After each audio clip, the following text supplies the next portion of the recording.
Episode 71, How to Speak with Love When Referring to Those Who Have Left the Church, with Jennifer Barnhart.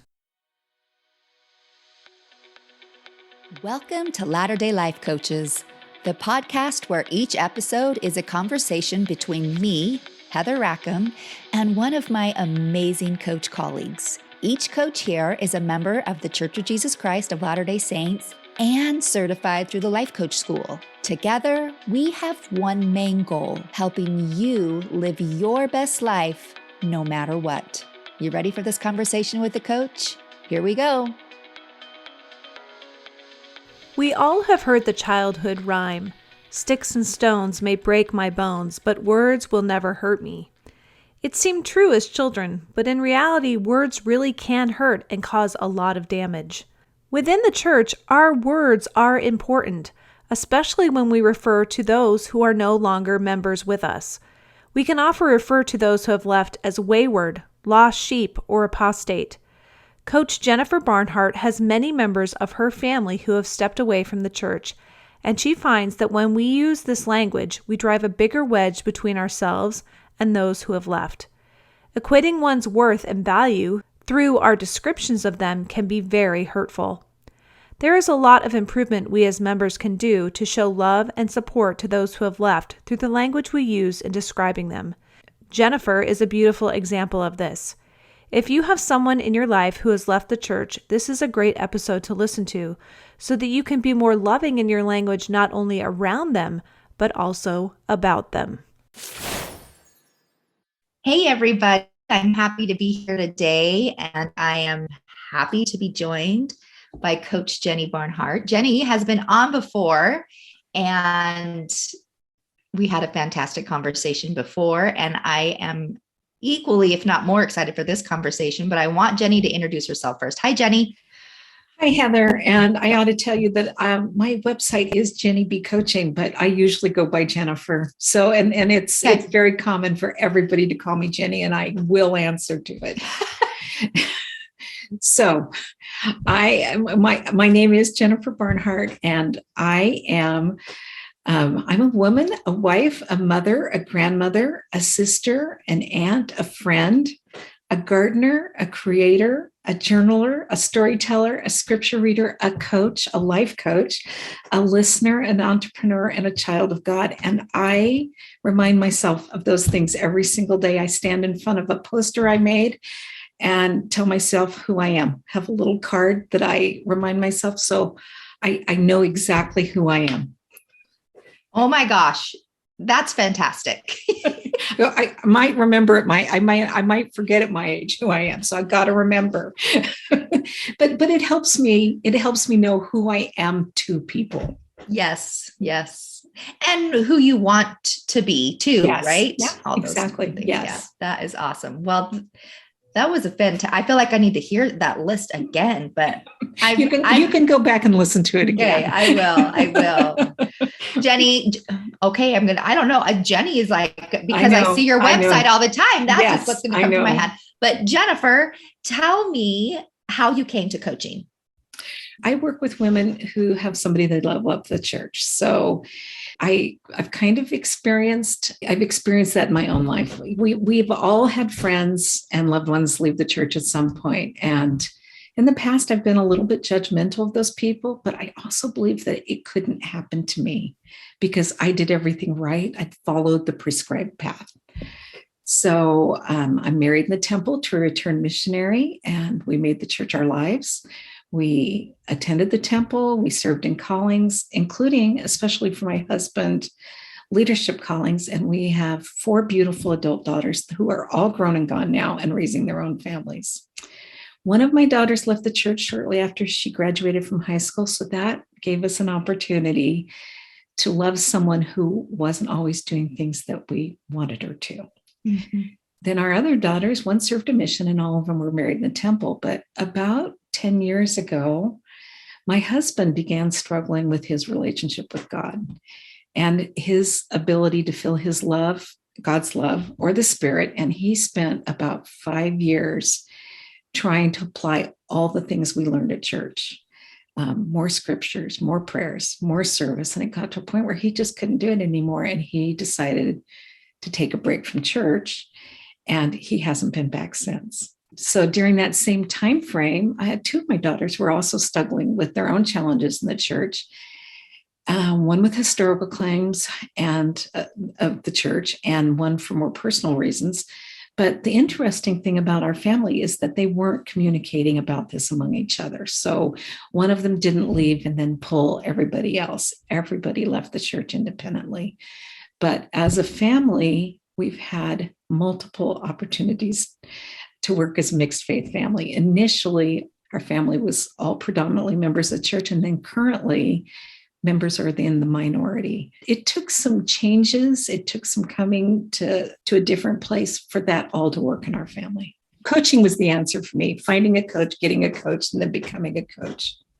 I appreciate so much you sharing those stories with us. And I'm sure it's personal and it's vulnerable.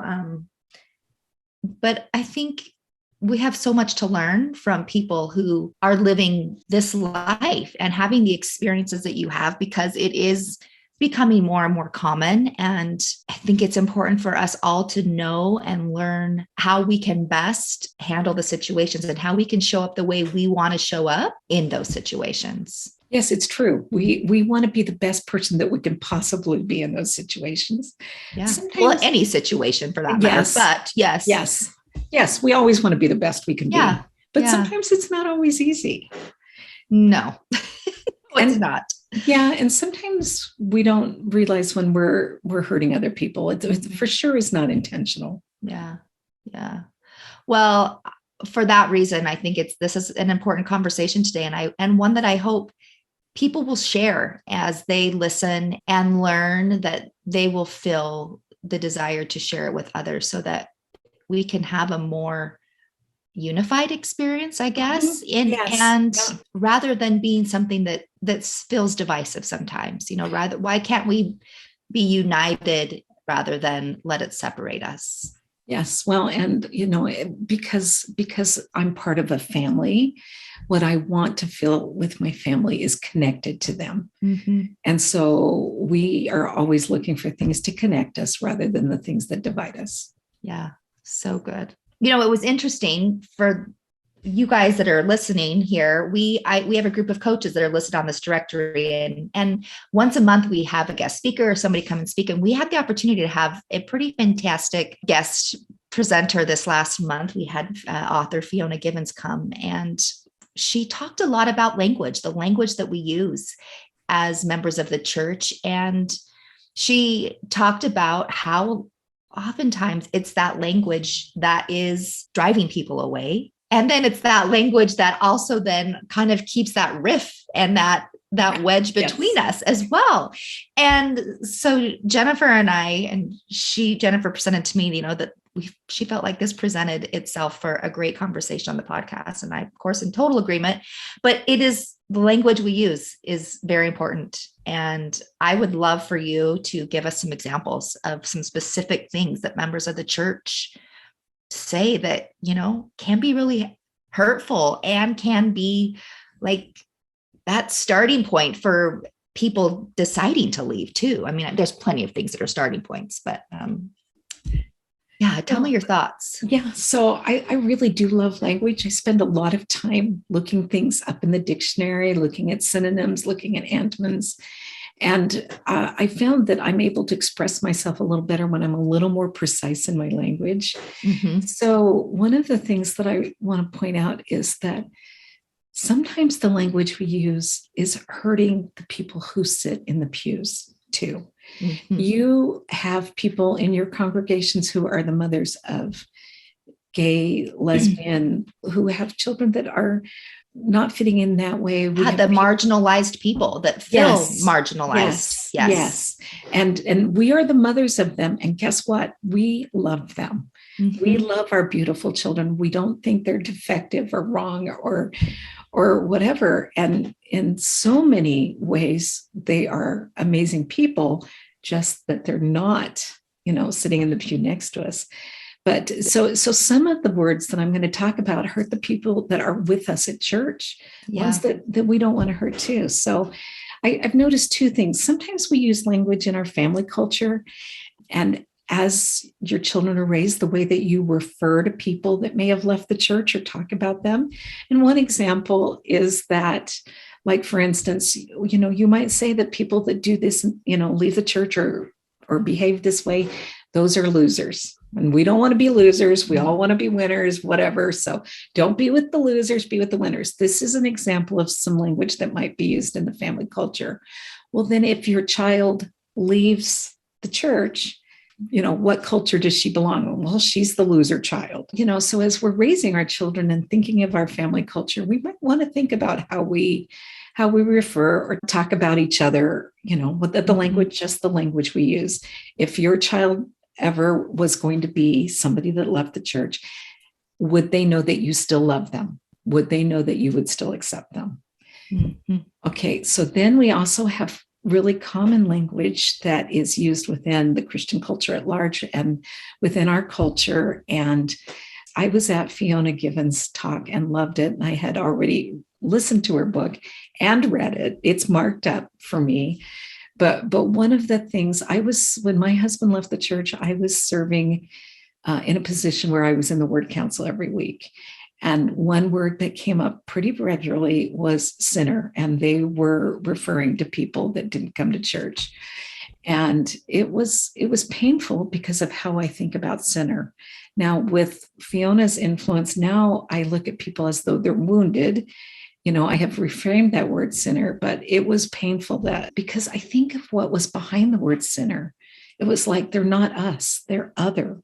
These are people that we need to stay away from. Anyway, some of the other words that are very common at church, you will hear people refer to their children as wayward. They'll be called a lost sheep. And I love the analogy of the lost sheep. But when you're thinking of who those lost sheep are, sometimes they don't even look lost to you. They look like they're on a different path. They look like they're doing better. Another story that we use all the time is the prodigal son. And we think of those children who leave, who have their life wasted as prodigals. And, I try to look at that story and apply what I can to myself, not to the other people. I have been in places where people that no longer participate in church are called apostates. I've also heard them referred to as people without enough faith or faithless. And then I have my own personal hot button where this is something that really is painful for me. Every single week at church, I hear people referred to as worthy. And if you look at what that word means, it means that they have value, that they're honorable, that they're meritorious, and that the opposite of that is somebody that is no good, undeserving, has no value, or is worthless. I've got a sister that always talks about her worthy priesthood holder, and my husband is not the opposite of that. Mm-hmm. I don't see him that way. And, a more precise way of looking at those is that they are qualified to do something. They have qualified to do something. So, if they're serving a mission or being baptized or performing a priesthood ordinance, they have qualified themselves to do that. I really like that distinction, actually. Yes. Yes. So much better. And it makes so much more sense, actually. Well, and honestly, my husband may have disqualified himself, but he did choose that, Yeah. To me, it is more precise. And, it's the feeling worthless that you're like, my people aren't worthless. Yeah. Well, and nor does that feel good to think that, to even think in that way that they are. Yes. Like, who wants to think that about the people they love? Yes. Who does want? Nobody wants to think that about the people. They might think that they want to think that, but if you look at the fruits of what the fruits of that thought, where does that thought lead you? It doesn't, Yes. it doesn't lead you to connection with them. That is exactly right. Yes. Yes. Yeah. What is the sentiment behind it when we're using those words? Yeah. The feeling behind what some people feel when people leave church. I think a lot of it is because of fear. Yeah, for sure. Fear on both sides, right? There's fear on the side of the person who has people leaving. Yes. But I think the thing that we don't pay attention to is that there's also great fear for the people who are leaving. They are entering into uncharted territory as well. Yes. And that is huge for them. Yeah. There is so much fear. Children have no idea if their families will love and accept them.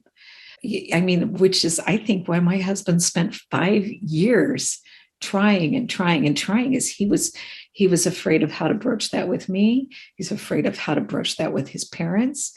Will everybody abandon him? I think that was, there's a lot of fear for people that are leaving. Yeah. And then fear with, I think as well as we're not going to now know how to handle these situations or to show up or to be in these relationships. So the fear is just on all sides. It is. There's fear on all sides. Everybody. Yes. Yeah. So why do you think that people say those things about, people who have left the church, that they're wayward, they're lost sheep, they're the prodigals, they're apostate? Is it the fear? Is there more to it? Well, so I think there's two things. And one of them is because this is part of our own church culture, but it's also part of the broader Christian culture. Mm. Those are words that have been used for a long time. And I actually think the way that we have understood the language has changed over the 2000 years-ish since we had those things written down. We don't understand it the same way that we did when it was written. So, but we have developed a meaning for those type of things through both our church culture and the broader Christian culture. And then the next thing is that fear. It's a fear that we might catch that contagious illness of leaving the church when we don't want that. It's a fear that the eternal family that we've always dreamed of is no longer a possibility. And somehow I think if we can other them, it might not affect us. So it's like, in essence, if we're separating ourselves from them, we're like, we're not on the same team sort of thing. Yes. Those people over there, that's what they did. Us over here, we're staying, safe here. And, the thing is this time goes on, there are people leaving the church, and there's more and more. It affects everybody, but we're all going to have somebody that we love at some point leave the church. Yeah. And, I'm really glad that you brought up the fact that a lot of it is just general Christian culture, not something that's just unique to the Church of Jesus Christ of Latter-day Saints language. And I think it's important to note that a lot of the culture, a lot of the things that we say and the words that we use have been around for centuries. And like you said, the meanings of them have changed and have been translated to mean different things through time. And we use words now that were never, in a way that were never intended to be used that way. Like they were never intended to have that meaning. Yes. And, that's important for both sides of the story, right? For those who are leaving and for those who remain in the church. Like the language we're using, really, we do need to examine and really gain a new perspective of what they actually mean, so that we can have a better understanding. Yeah. And that's a good thing to spend a little time on when we're studying our scriptures is, let me look at that word that I use all the time. Yeah. Yeah. What does it really mean? Is that how I want to use it? Yeah. A great example of that is, for me, and this isn't a language, but it's God and it's God's true nature. I think we have lost through many, many years an accurate vision of what his true nature is, and it's morphed from the loving God into this perspective where he's somebody that we should fear. And I think we're kind of trying to come away from that. But I think it's a good example of how things morph and aren't really seen how they're supposed to be seen. Yes. And I do think that we might struggle with the true nature of God.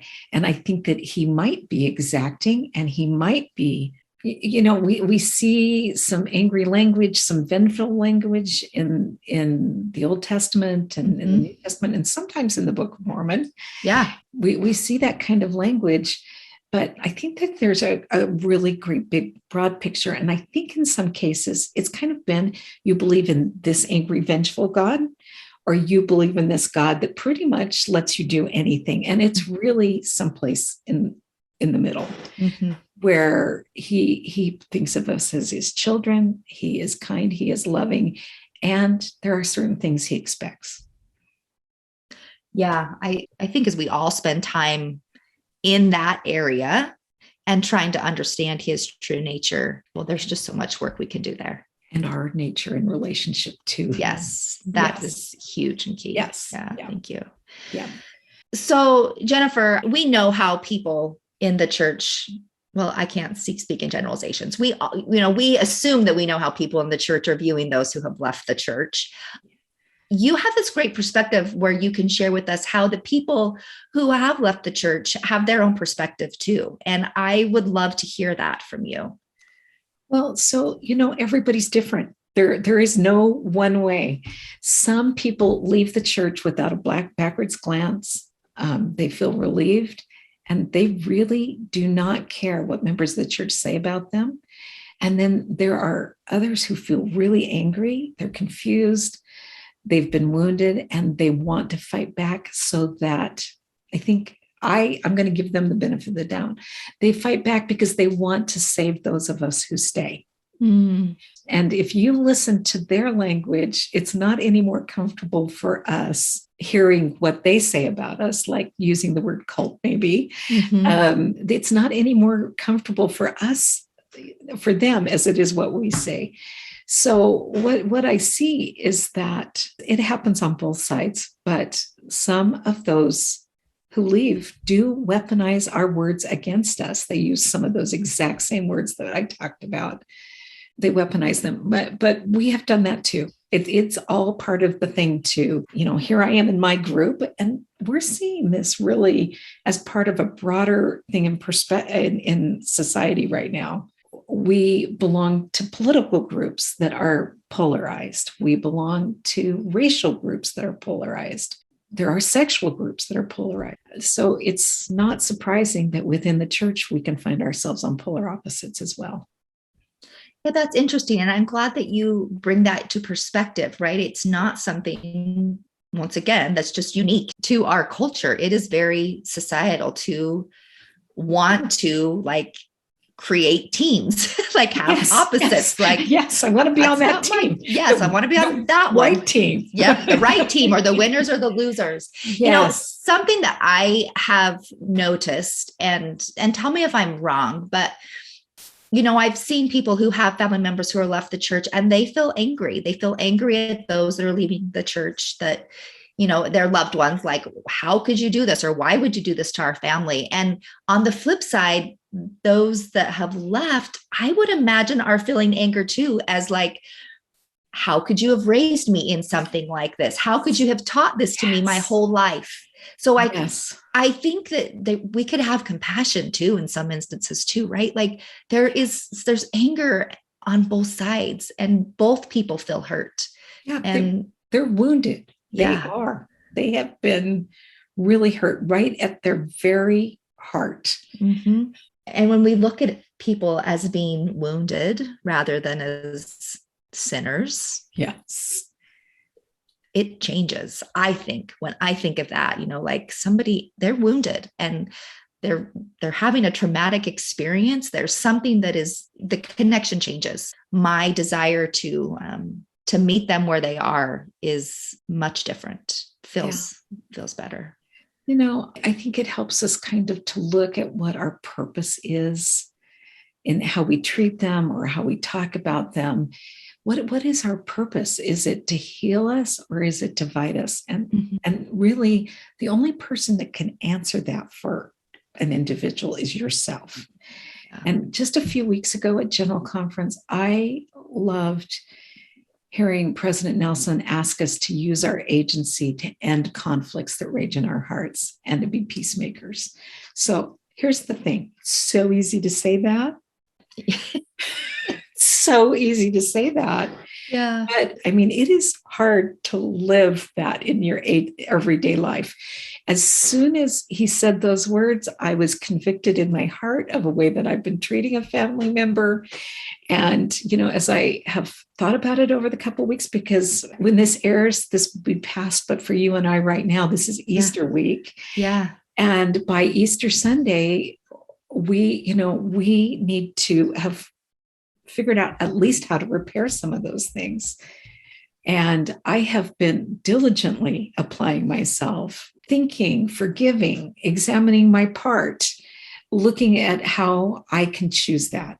One of the most important things that I feel about agency is recognizing where it can start, right? Our agency it doesn't start necessarily in the things that we say or the actions that we take. Our agency starts with the things that we choose to think.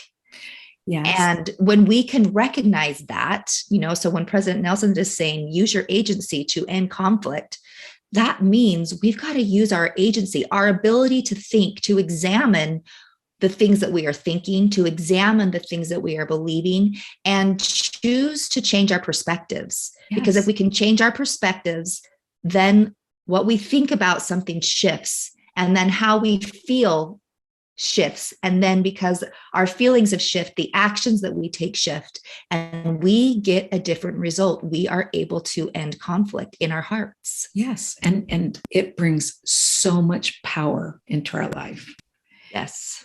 I mean, so much personal power. I mean, right. The feeling of agency is so powerful. Yes, I am totally responsible. There are things that will hurt me, but they can't hurt me if I don't engage. Yeah. If I have chosen to show up, this certain way, and I'm going to do it regardless, and I need to say that doesn't mean that we let people hurt us. Mm-mm. That doesn't mean that we let people say really harsh things to them and just stand there and take that. Sometimes the most loving thing that we can do for ourselves and for them is to set a boundary that, if this is what's going on here, I am going to leave. Mm-hmm. So it's, you can be a peacemaker and you can still have space between hurtful things that might. Yeah. And it's so important to do. Yes. So this is the thing that I have seen it in myself, and I have seen it in other people, but there is that place in our minds where we're trying not to judge those who leave. We're trying not to have negative feelings or negative thoughts about it, but there is still that little voice in our mind that is like, but they are choosing to quote unquote sin by walking away, or they are choosing the wrong path, right? Like that's still there. I want to know what you say. Like, I want to know, how do we combat that? So, and it's another language thing, but I have a hard time when we talk about people making wrong choices or whatever. And and I've looked at different choices. I've made wrong choices. Yes. And yes, we all have. I'm not saying, yes, Jenny, you have. I'm just saying, but yes, we all make wrong choices. We've all made wrong choices, but it's the judgmental part that, and going back to if you look at them as having been wounded, and I can tell you from my experience of those 5 years with my husband, who was constantly trying to read more scripture, to serve more, to do everything he'd been taught. He was so wounded that, and it's personal to him, but he was depressed. He was anxious. He was having physical problems. And so me judging what they're going through, I mean, it just opened me up for all kinds of compassion toward him, because he didn't just wake up one day and say, I've decided I'm not going to go to the church. We made a deal that we would have a temple marriage, and I'm not going to do that anymore. That is not what happened. It was a painful, excruciatingly painful process, and we were both afraid. And so we have to be able to find it in our heart to find compassion for people. And it helps when you think you're wounded. They've been wounded. Those thoughts that still come to our minds, like, well, but they are going to be hard for them because they are leaving, or it is going to be hard for them because they are making a wrong choice. It's part of our culture just to think that too, which is kind of in and of itself part of the problem. Right. It's because that's called judgment. Mm-hmm. And so we need to let the judgment melt away, use our agency to choose how we want to respond versus react to that, those situations. And when I think of reacting, it's almost like, oh, I can't even control that. Yeah. I have to be angry. I have to be disgusted. I have to.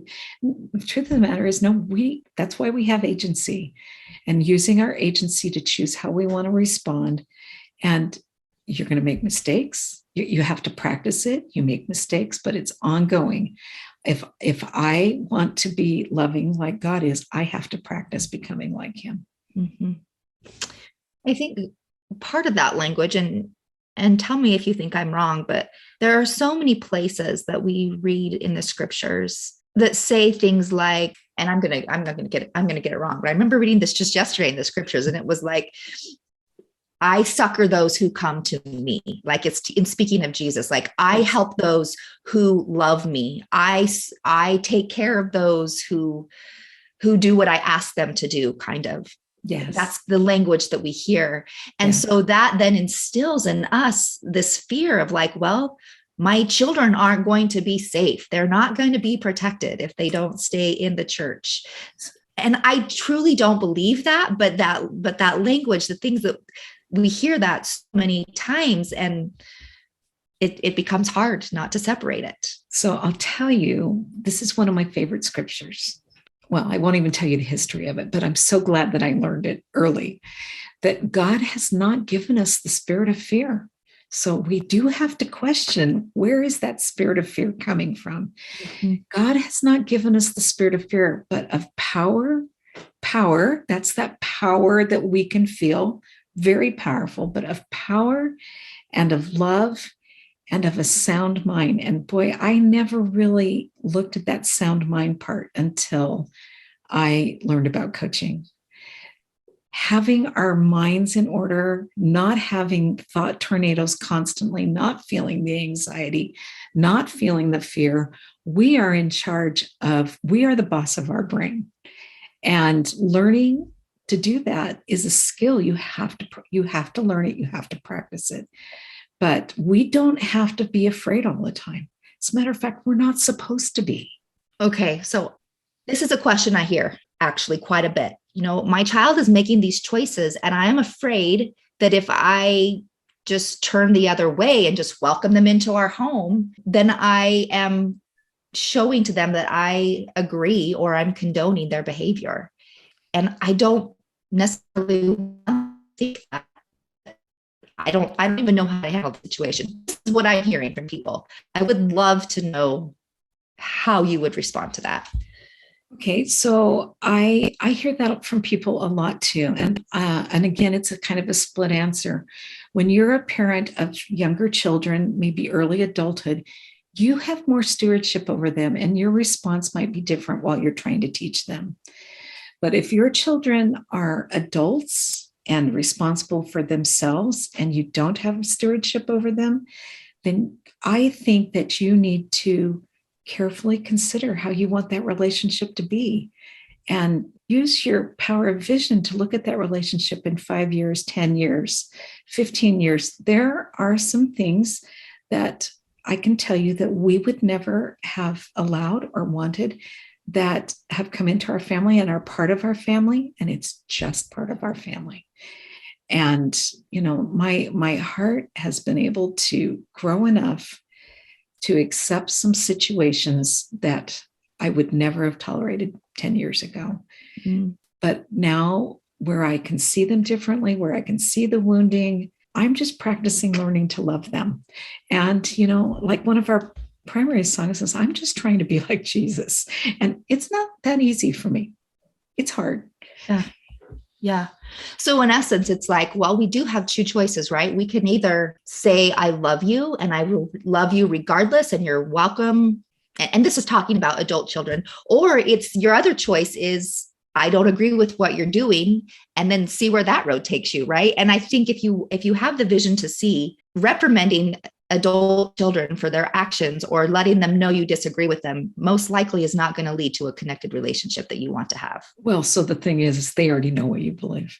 Yeah, you are the one that taught them. Yeah. They know exactly what you believe. Yeah.